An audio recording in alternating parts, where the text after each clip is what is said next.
बिस्मिल्लाहिर्रहमानिर्रहीम। अस्सलाम वालेकुम।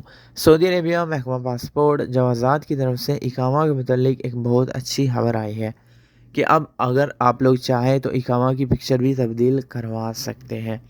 आप लोगों को पता होगा कि स्टार्ट में जब आप लोग सऊदी अरेबिया इंटर होते हैं एयरपोर्ट पे, जो इमिग्रेशन हुक्काम है वहाँ जो आपकी पिक्चर क्लिक करते हैं, वही जब आपका इकामा आता है तो वही पिक्चर उस पे जो है लगी होती है। तो बहुत सारे हमारे भाई ऐसे हैं जो उस टाइम प्रॉपर खड़े नहीं होते सही तरह से, उनकी पिक्चर फेस क्लियर नहीं आता फेस, तो उन्हें पता नहीं होता कि वही इकामा पे पिक्चर लगेगी। बहुत सारे हमारे भाई जो है वो शिकायत करते हैं कि हमें पिक्चर तब्दील करवानी है। तो जो आज़ाद की तरफ से जो न्यू अपडेट है उसका मुतल्लिक जो है आप लोग जो है अपने इकामा की पिक्चर तब्दील करवा सकते हैं। मुकम्मल प्रोसीजर आपकी आज की वीडियो में है। इसका तरीक़ाकार क्या है और इसकी फ़ीस क्या है। सबसे पहले बात करते हैं फ़ीस की।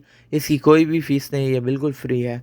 इसके लिए कुछ शराइत है। नंबर 1, आपका इकामा वैलिड होना चाहिए। नंबर 2, आपका पासपोर्ट वैलिड होना चाहिए और आप लोगों ने ऑनलाइन अबशर से जो है वो ले लेनी है अपॉइंटमेंट। अगर अपॉइंटमेंट का तरीका नहीं है तो लिंक मैं डिस्क्रिप्शन में दे दूँगा, आप वहाँ से वीडियो देख के अपॉइंटमेंट ले सकते हैं। इसका फ़ायदा ये होगा कि आप प्रॉपर टाइम पे जाएँगे और आपका काम जल्दी होगा। नहीं तो आप डायरेक्ट भी जवाज़ात विज़िट कर सकते हैं। उसके बाद आप लोगों को एक प्रॉपर रीज़न बताना पड़ेगा कि मैं क्यों चेंज कर रहा हूँ, एक एप्लीकेशन रिटन लिख के देनी होगी। उसके बाद आप लोग जवाज़ात में जो है पिक्चर सेक्शन में चले जाएँगे, वहाँ आपकी पिक्चर्स क्लिक की जाएगी। उसके बाद आप एक दूसरे सेक्शन में चले जाएँगे, वहाँ आपके फिंगरप्रिंट्स होंगे और वहाँ आपसे फॉर्म वगैरह फिल करवाया जाएगा। फिर नेक्स्ट आपसे पुराना इकामा जमा कर लिया जाएगा। फिर नेक्स्ट सेक्शन में जाके आप लोग जो है आप लोगों का नया इकामा प्रिंट होके आ जाएगा। आप वो इकामा लेके वापस आ सकते हैं। इसकी कोई फ़ीस नहीं है, बहुत आसान तरीका है।